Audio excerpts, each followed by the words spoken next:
Hello everybody, this is the 38th lecture for IELTS with Mr. Haidar Al-Qasir. Today we are answering Book 15, Academic, the second test, test number 2, the second passage number 2. Says, should we try to bring extinct species back to life? We are having those questions.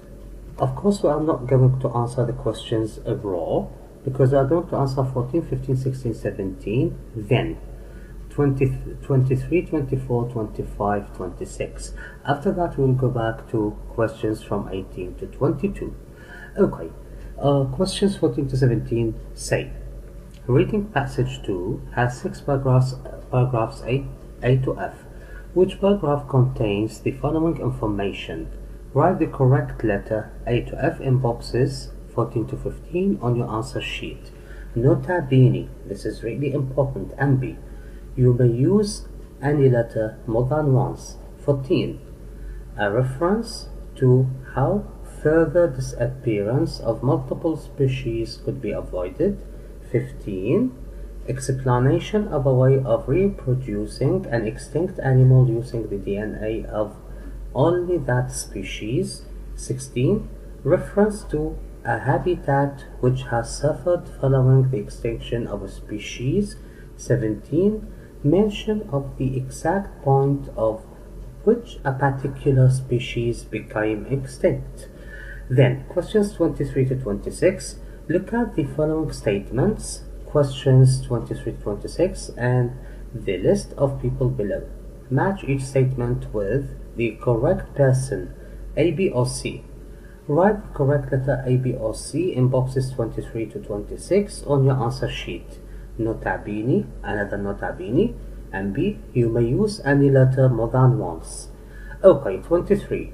Reintroducing an extinct species to its original habitat could improve the health of a particular species living there. 24. It's important to concentrate on the causes of an animal's extinction. 25. A species brought back from extinction could have an important beneficial impact on the vegetation of its habitat. 26. Our current efforts are preserving biodiversity are insufficient. Okay, let's start.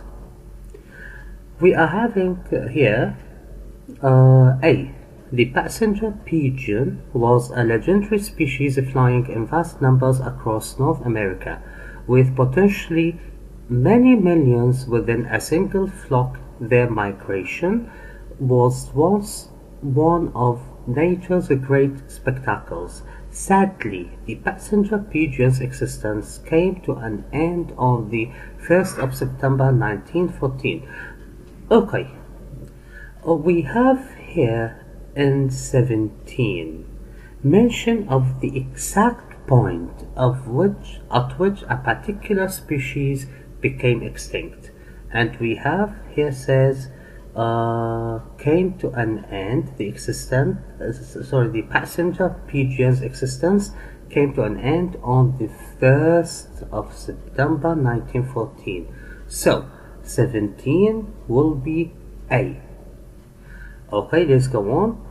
When the last living specimen died at Cincinnati Zoo, geneticist Ben Novak is lead researcher on an ambitious project which now aims to bring the bird back to life through a process known as de-extinction. Let's go on and I will start answering. The basic premise involves using cloning technology to turn the DNA of extinct animals into a fertilized embryo, which is carried by the nearest relative still is existence.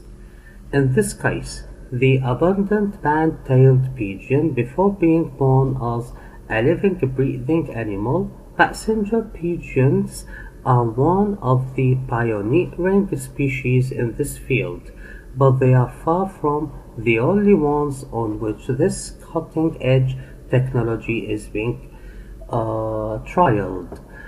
Okay, 15 says explanation of a way reproducing an extinct animal using the DNA of only that species. And here Novak says now aims to bring the bird back to life through a process known as de-extinction. So 15 is A. So we have 15 and 17 are A. Okay, if we go to questions 23 to 26, we have Novak, Ben Novak, A, Ben Novak, list of people. So let's see, 23, 24, 25, and 26. Which one talks about Novak? 25 says, a species brought back from extinction could have an important beneficial impact on the vegetation of its habitat. No. We have reintroducing. No. 24, it's important to concentrate. No. 26, our current efforts. No. So we don't have any answers yet from 23 to 26. We just have 15 and 17 are A for the reasons I mentioned. Paragraph B says, in Australia, the thylacine, more commonly known as the Tasmanian tiger, is another extinct creature which genetic scientists are striving to bring back to life. There is no carnivore now in Tasmania that fills the niche which thylacines once occupied, explains Michael Archer of the University of New South Wales. He points out that in the decades since the thylacine went extinct, there has been a spread in a dangerously debilitating facial tumor syndrome which threatens the existence of the Tasmanian devils. Well, 23 says reintroducing an extinct species to its original habitat could improve the health of a particular species living there. Okay, thylacines would have prevented the spread because they would have killed significant numbers of Tasmanian devils. If that contagious cancer had popped up previously, it would have burned out in whatever region it started. So we have 23B, Michael Archer, because what he's telling is that reintroducing an extinct species to its original habitat could improve the health of a particular species living there. And this is what I have just read, because it says there has been a spread in a dangerously debilitating facial tumor syndrome which threatens the existence of the Tasmanian devils, the island's other notorious resident. Thylacine would have prevented this spread because they would have killed significant numbers of Tasmanian devils. If that contagious cancer had popped up previously, it would have burnt out in whatever region it started. The return of thylacines to Tasmania could help to ensure that devils are never again subjected to risks of this kind. So 23 will be B, Michael Archer. Let's go on. C. If extinct species can be brought back to life, can humanity begin to correct the damage it has caused to the natural world over the past few millennia? The idea of the extinction is that we can reserve this process bringing species that no longer exist back to life, says Beth Shapiro of University of California, Santa Cruz's Genomics Institute. I don't think that we can do this. There is no way to bring back something that is 100% identical to a species that went extinct a long time ago. 26 says, our current efforts at preserving biodiversity are insufficient. and he says, I don't think that we can do this. There is no way to bring back something that is 100% identical to a species that went extinct a long time ago. So the answer of 26 will be C, Beth Shapiro, because he says, I don't think so, and here it says we are insufficient, we are not sufficient. Okay, so that's the answer. Let's go on. D. This complicated process and the questionable outcome begs the question: what's the actual point of this technology for us? The goal has always been replacing the extinct species with a suitable replacement, explains Novak. So we are back to Novak, and we will see the questions of this one. When it comes to breeding, band-tailed pigeons scatter and make maybe 1 or 2 nests per hectare, whereas passenger pigeons were very social and would make 10,000 or more nests in 1 hectare. Since the disappearance of this key species, ecosystems in the eastern US have suffered, as the lack of disturbance caused by thousands of passenger pigeons wrecking trees and branches means there has been minimal need for regrowth. So let us see here. 25 says, a species brought back from extinction could have an important beneficial impact on the vegetation of its habitat.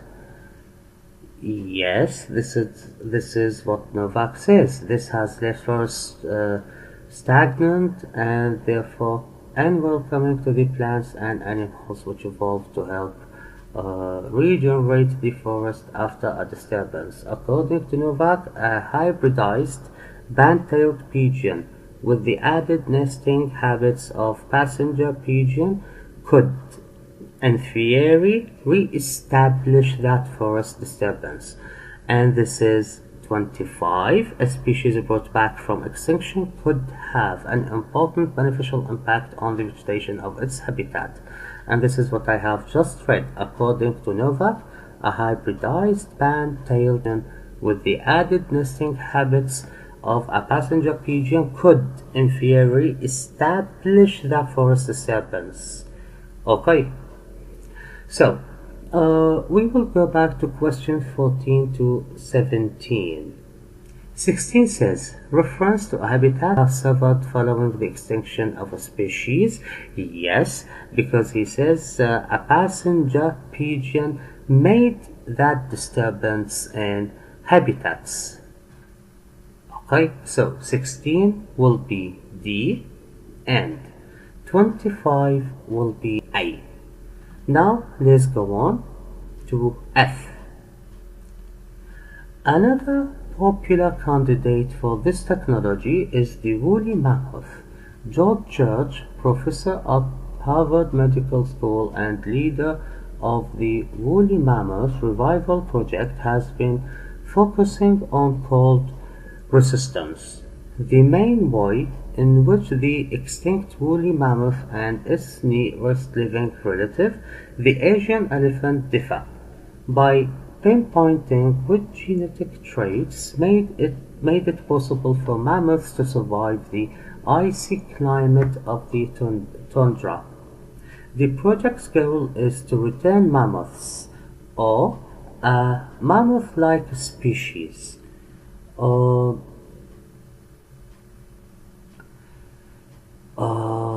the area. My highest priority would be preserving the endangered Asian elephant, says Church, expanding their range to the huge ecosystem of the tundra. Necessary adaptations would include smaller ears, thick hair, and extra insulating fat, all for the purpose of reducing heat loss in the tundra, and all traits found in the now extinct woolly mammoth. This repopulation of the tundra and boreal forests of Eurasia and North America with large mammals could also be a useful factor in reducing carbon emissions. We still have 24. It's important to concentrate on the causes of an animal's extinction. We still have this one needs to be answered.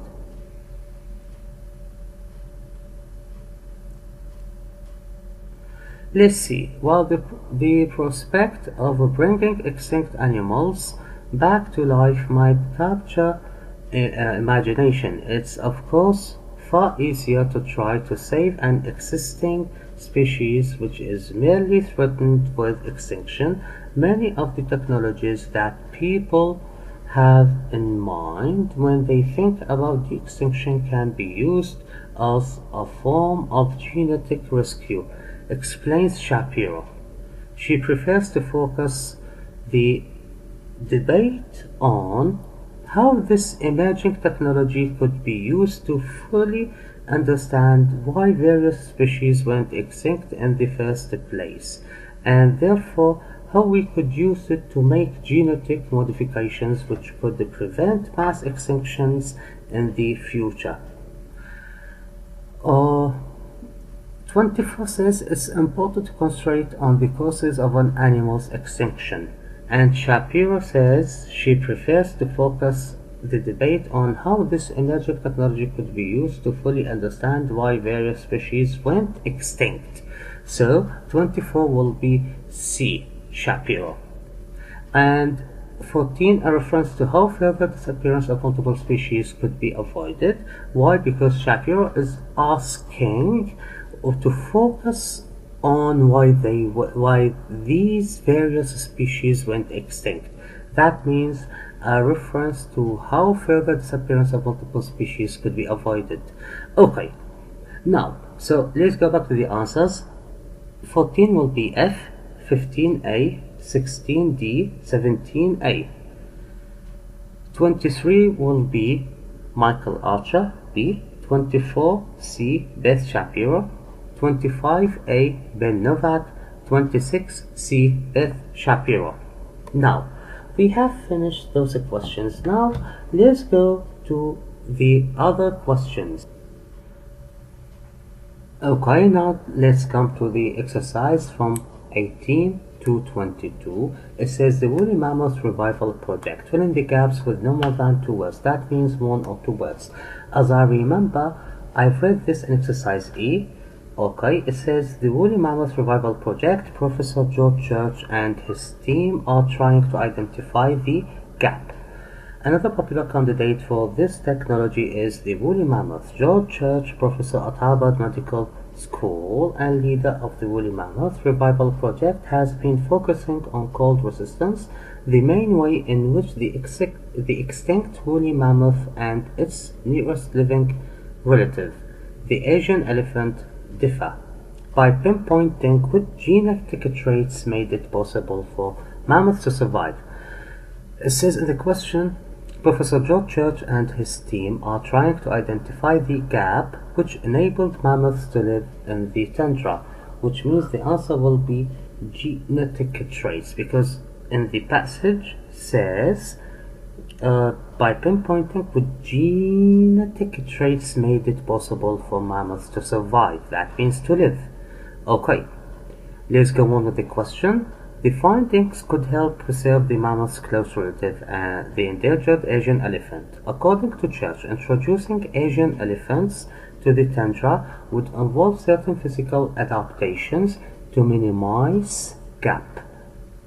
So let's look for minimize the climate of the tundra. The project's goal is to return mammoths or mammoth-like species to the area. My highest priority would be preserving the endangered Asian elephant, says Church, expanding their range to the huge ecosystem of the tundra. Necessary adaptations would include a smaller ears, thicker hair, and extra insulating fat, all for the purpose of reducing heat loss in the tundra, and he says would involve certain physical adaptations to minimize, reduce, minimize heat loss. Number 19 will be heat loss. Let's go on with the question. To survive the tundra, the species in the tundra, the species would need to have the mammoth-like features of thicker hair. I've read something about features and thicker hair. My highest priority would be preserving the endangered Asian elephants, says Judge, expanding their range to the huge ecosystem of the tundra. Necessary adaptations would include smaller ears, thicker hair. Okay, thicker hair.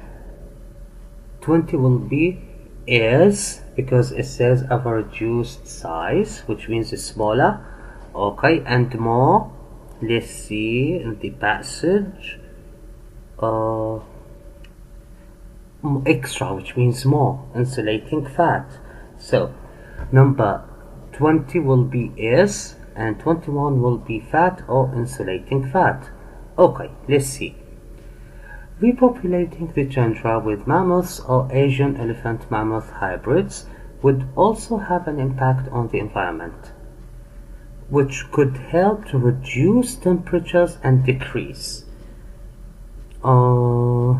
Let's see, this repopulation of the tundra and boreal forests of Eurasia and North America with large mammals could also be useful factor in reducing, decrease carbon emissions. So number 22 will be carbon emissions. Okay, let's repeat the answers. Here we have 18 will be genetic traits, 19 heat loss, 20 ears, 21 insulating fat or fat, 22 carbon emissions or emissions. Please, thanks for watching. If you have any questions, please write it in the comments. If you have any criticism, write it in the comments too. If you like this lecture, just press the button of subscribe. Thanks for watching. That was Mr. Haidar Qasir with you. Thank you.